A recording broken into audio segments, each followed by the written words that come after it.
thanks to all of you for being here today. Thank you, Chrissy, for once again hanging out with me on this beautiful campus. President Allen, thank you so much for once again hosting us here.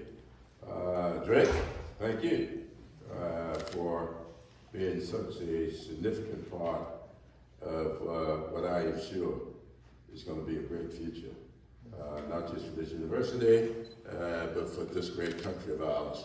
I want to thank the candidates who are here and the representative. Dan, I want to know, I grew up in the parsonage, and when I went away to school, my dad and I had always talked about me following him into the ministry, and I thought I was going to do that. I really was going to South Carolina State and HBCU. By the way, the first president of South Carolina State was a graduate of this institution back in the 1890s. And so I always thought that you had to be called to the ministry. And I kept listening, and I never heard the call. So I never tell anybody that I was not called. I just didn't hear it. So I went home to tell my dad that I had changed my mind, that I was not going to go to the seminary. And he said to me on that occasion, "Well, son," he said, "I suspect the world would much rather see a sermon than to hear one." And that, to me, and so I have tried with all I possibly can to make sure that the world see in my service a good, productive sermon. And so I want to thank you for all that you've done. Now, Chrissy said she was going to be a little wonky, and that's all right. I'm going to break it down for you. Both my parents were Republicans. Both of them. In fact, if you were going to be anything in the South and you were a person of color, you were a member of the party of Lincoln. That was it. That was the party that African Americans all over the South were members of. And I try to tell people, you got to follow down through history. Remember, the Republican Party was formed in the first place to fight slavery. That's why the party was formed. Abraham Lincoln was its first real candidate for president. He came out of the Whigs party for that purpose. Now, somewhere along the line, and I know exactly when it happened, they lost that purpose, and they have become something else. So, Christy may not care who you vote for. I do. And I'm here to tell you, vote in your best interest. Vote in this great country's best interest. Vote to keep this democracy intact. Vote to continue our pursuit of a more perfect union. This country is a great country. Need not be made great. It is great. Our challenge is to make this country's greatness accessible and affordable for all of its citizens. If it's health care, it needs to be made accessible and affordable.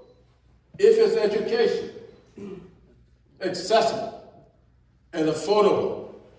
Housing, accessible and affordable. Whatever it is that this country has to offer its citizens, it should be accessible and affordable for everyone. We know that that is not the case.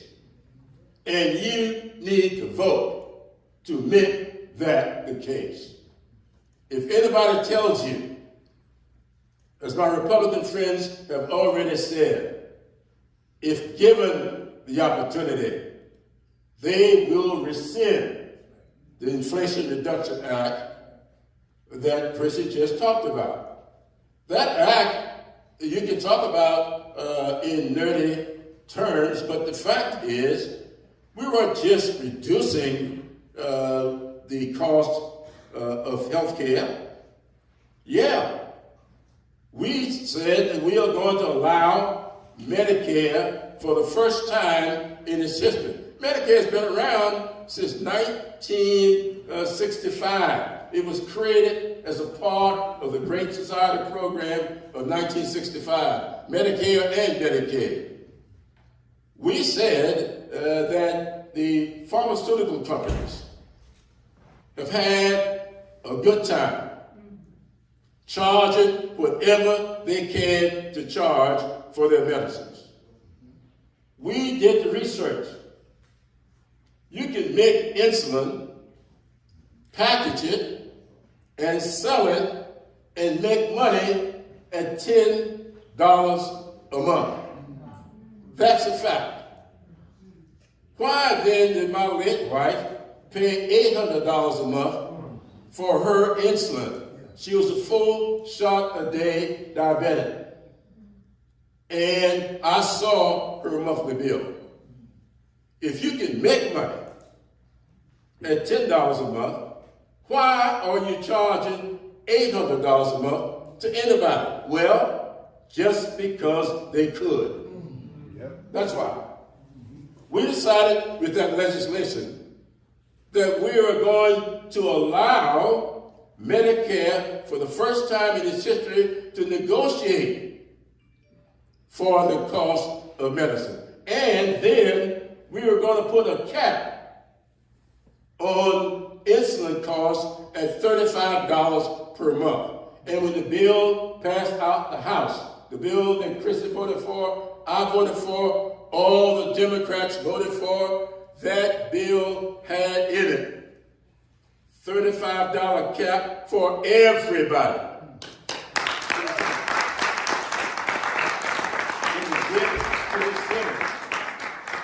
And the Senate says, well, we'll do it for senior citizens.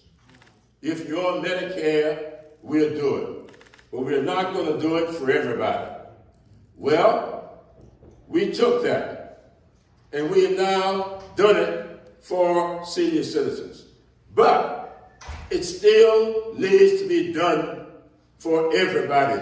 You know children that are being born every day with juvenile diabetes. And all those children are not born in families with health insurance.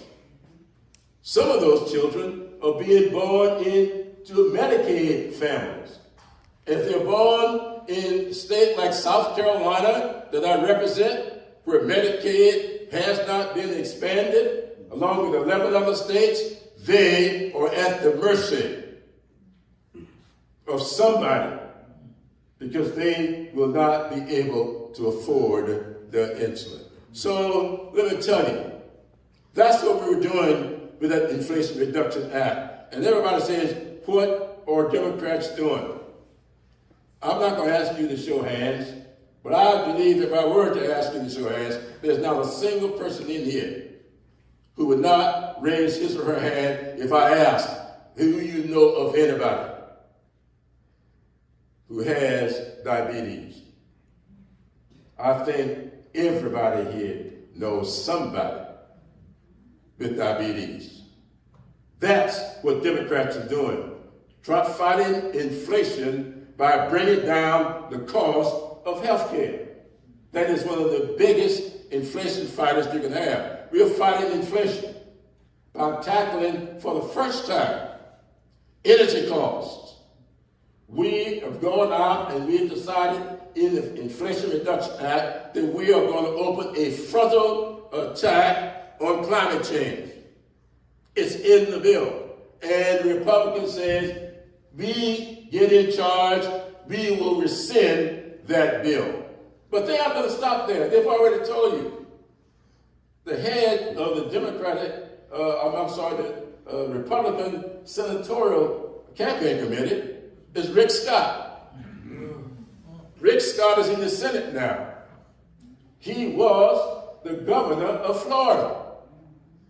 Rick Scott made millions by kicking people off health care. I'm not making this up. Google him.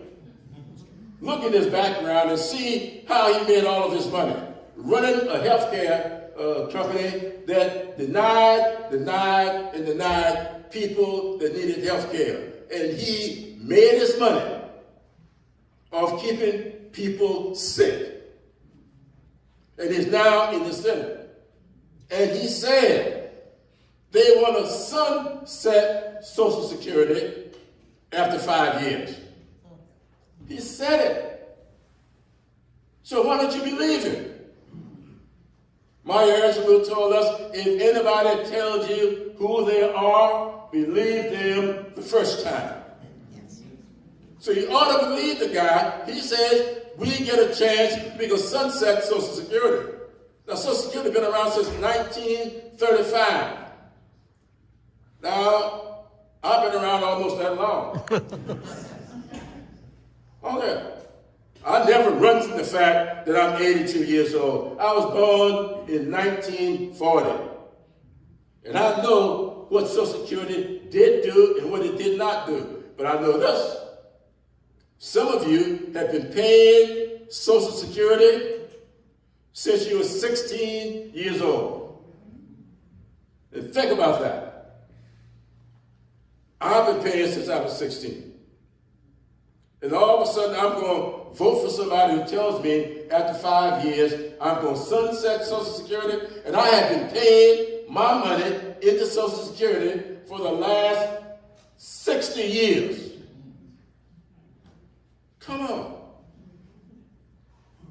You can't vote for anybody like that. Vote for your self-interest. I didn't tell you who to vote for. Vote for your self-interest. These people are not going to stop. They said they want to means test Medicare. Now, you pay into Medicare every year.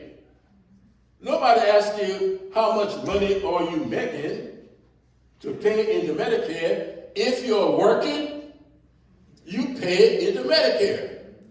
So then why, when it's time for you to collect on Medicare, you will only collect if you have the means or you need it. You paid into it, and you ought to be able to benefit from it. That's how these people are thinking. You'll never see any Democrat in his or her right mind. You'll not be proposing that. So that's what this election is all about, just on inflation reduction. I want to take you back to the so-called Chips and Science Act. The Chips and Science Act, which Christian did not mention, or at least if you did, I didn't hear. I am a little hard of hearing, and I won't wear my hearing aid. But you know, Chips and Science Act is just a simple thing. I was in Flint, Michigan, several weeks ago with Dan Kildee. We were driving along, and I saw all these pickup trucks up the hillside. I said, Dan, what are all those pickup trucks doing up there? He said, we can't move them. We can make them in the factories. We bring them out here, and until we get the chips, they cannot move. We have been at the mercy of China and Taiwan, waiting on the chips to come. Y'all remember a few years ago, just when Joe Biden got elected, we had ships. In fact, I was in Long Beach 2 days ago, sitting on top of a building, having lunch and looking out at the Long Beach, the docks out there, all those cranes. and the young man running for Congress there, Garcia, he said, a few months ago, there were 112 ships sitting out there with all our goods in them. We couldn't get them in. Now you look out there may be 4 or 5, and we get it all done in a day. We were at the mercy of China and Taiwan. So what do we do with the chips and science side? We passed that bill. And almost immediately Intel announced that it was going to build a $100 billion plant right outside of Columbus, Ohio, and they've already broken ground. Last week, President Biden, or was it earlier this week? I don't know what day this is. Went up to Syracuse and announced a second bill. This one, a little more than $100 billion, because of the Chips and Science Act, bringing those chip productions, those semiconductors, bringing them back into this country to make. That's what this is all about. And if you look at the infrastructure bill that we passed, $65 billion for broadband. I know you need broadband right here. And I was here 4 years ago, and I couldn't talk trying to get to this campus. I was out here somewhere, and all of a sudden, couldn't use my device. That was part of the reason I fought so hard to make sure this infrastructure bill had broadband in it. We did the studies. They were told that you can build out broadband for everybody in this country. We can connect everybody, every business, every home to the internet for $95 billion. When the bill left the House, the bill I voted for and Chris voted for, it had $95 billion in it. The Senate says, well, we can't go that far. We'll give you 65. Well, we took 2/3. But we still need to do the other 1/3. So this Democratic House and evenly divided Senate has gotten us 2/3 of the way. Are we going to do what's necessary to get the other 1/3, or are we going to sit around and allow them to rescind that bill also? That's what this election is all about. It's all about whether or not we will continue our pursuit, or are we going to give up on that pursuit? I was around back in 1964 when Lyndon Johnson tried to get the Civil Rights Act bill passed. He put together a very comprehensive bill.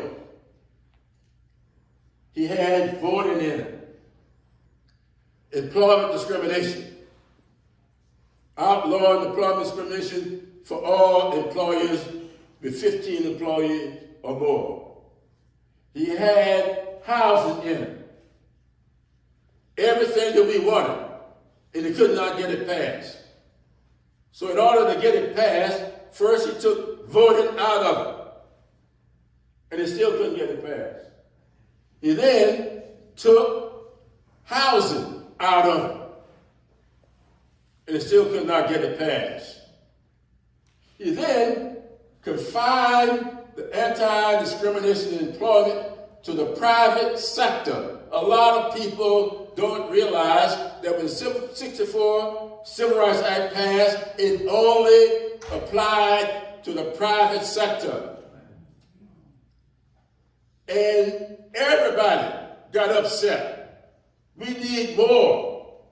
Yes, we needed more. We wanted more. And that's when Lyndon Johnson made his famous statement, a half loaf is better than no loaf. He took the half loaf, and then he went to the American people, just as Joe Biden is doing now. You give me a house, he said, and a Senate, and we will get the rest of it. We went to the polls that November in record numbers. I remember it very well. I was a 24-year-old working in the campaign. We went out there. You all remember, some of you, those billboards with Goldwater's face on them. In your heart, you know he's right. The same kind of billboards. I saw a different language, but mean the same thing on my way here today. They got billboards all over Pennsylvania. I was in Pittsburgh last night. Some of the billboards, as we were flying in here today, you could see them from the airplane. Billboards trying to discredit what we have done. You remember, they didn't stop there. They also had billboards, get us out of the UN. Now, let me tell you how similar what you're hearing today is to that. Lyndon Johnson went out. He said, give me a house, give me a Senate, and we'll get the rest of it done. We voted in record numbers that November. And in 1965, August 6, Lyndon Johnson signed the Voting Rights Act of 1965.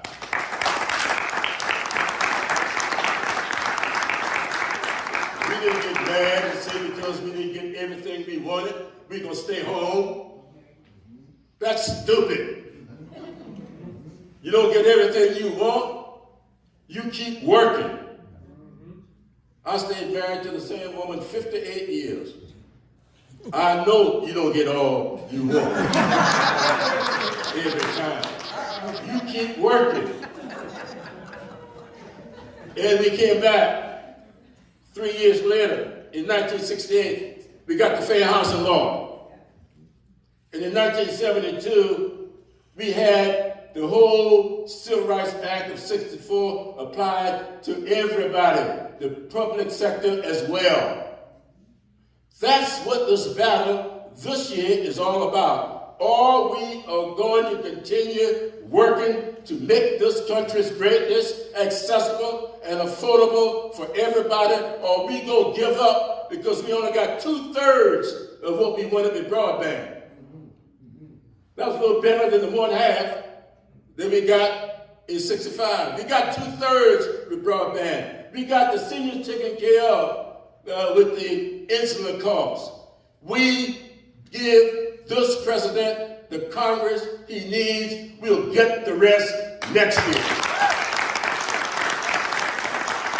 That's why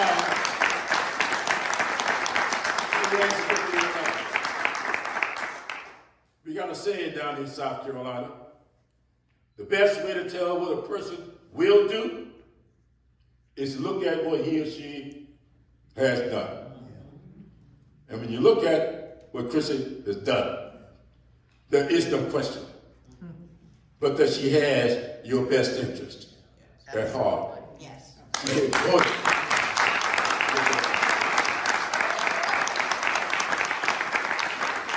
I've been talking a long time, but I'll be coming back to making the same point over and over again. But let me close my comments here today by getting a little wonky, if I may. I ain't no wonky person, though I could be. I ain't no preacher. Well, as you can tell, I could be.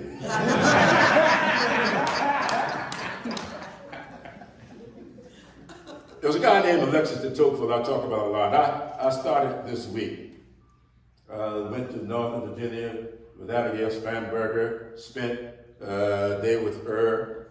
I jumped on a plane and went out to Los Angeles to keynote the 102nd dinner of the Lincoln Club. That club meets one time a year, every year. Been doing it for 102 years to celebrate Abraham Lincoln.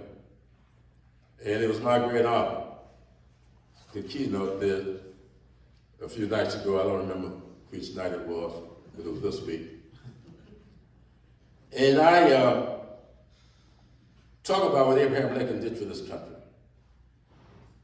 And to frame my comments, I talk about a little bit of what was going on in this country in the lead up to Abraham Lincoln's election in 1860.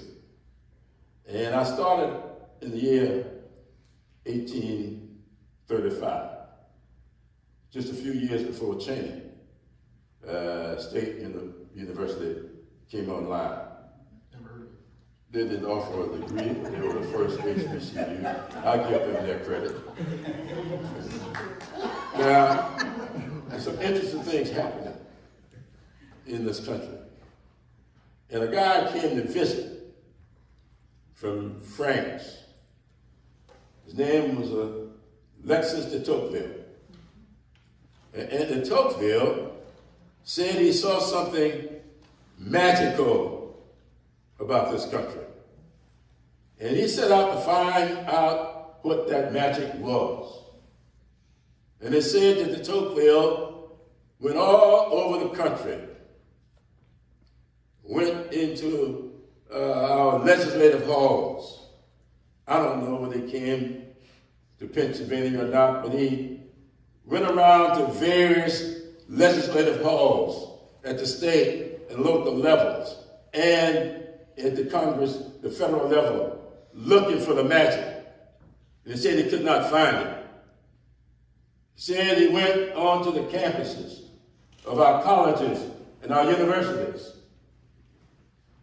I don't know if he came to Lincoln or Cheney or wherever he went, but he said he could not find it. And de Tocqueville said it was not until he went into our places of worship, our churches, our synagogues, our mosques, and our temples. And he said it was there that he found what the magic was. And he came to the conclusion that America is great because its people are good. And if the people of America ever cease to be good, America will cease to be great.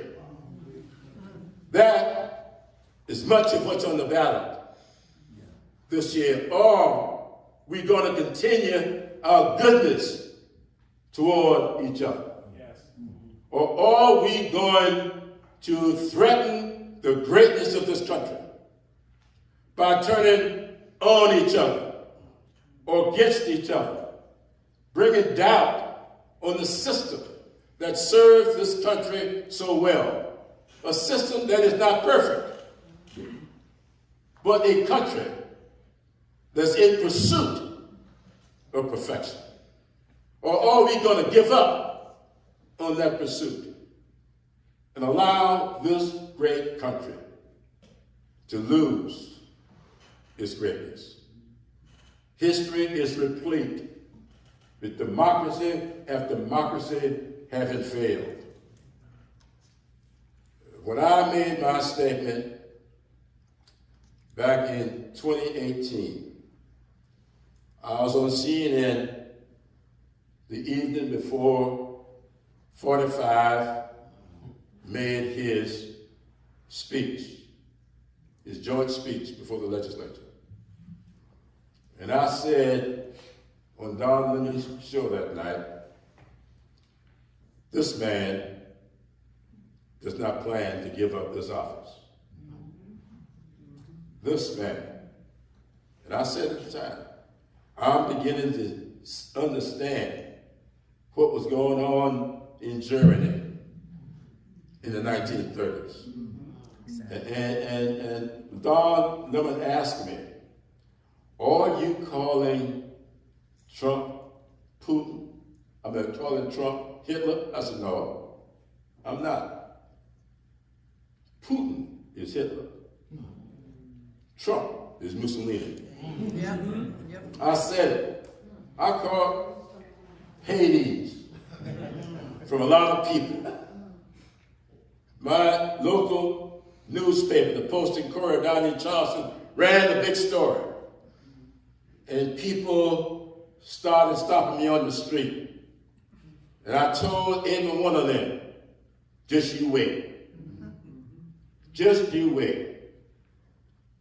And I was sitting in front of my TV that evening when 45 came out of the Walter Reed Hospital, having just had this battle with COVID-19. You all may remember he walked from the back through the Rose Garden and walked up the steps to the Truman balcony, and he stood out and looked out over the balcony, and Joe Scarborough on his show said he just assumed a Mussolini stance.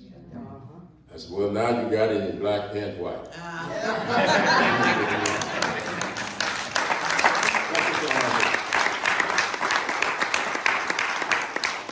All you got to do is think of what happened. Hitler was duly elected chancellor and set about discrediting first the media. He called it the press. And we've heard it. 45 calling the press the enemy of the people. He set about co-opting the churches, swastikas, hanging in all the churches over Germany. And before you knew it, he had him a country. This election, this November, and the November 2 years from now, will determine whether or not we hold on to our goodness, we maintain our greatness, or whether or not we lapse into an autocracy. That's what this election is all about. I pray that each and every one of you, and I do pray, I said to the Reverend a little earlier, I pray every day for good health and strength. If the good Lord gives me some modicum of both, I get up off my knees and I work like hell. So I want you to pray, but I want you to work. And if the pastor was going to conclude the way I'm going to conclude, you do it for the Father, for the Son, and for the Holy Ghost. Which means when you go vote, you need to take at least 2 others with you.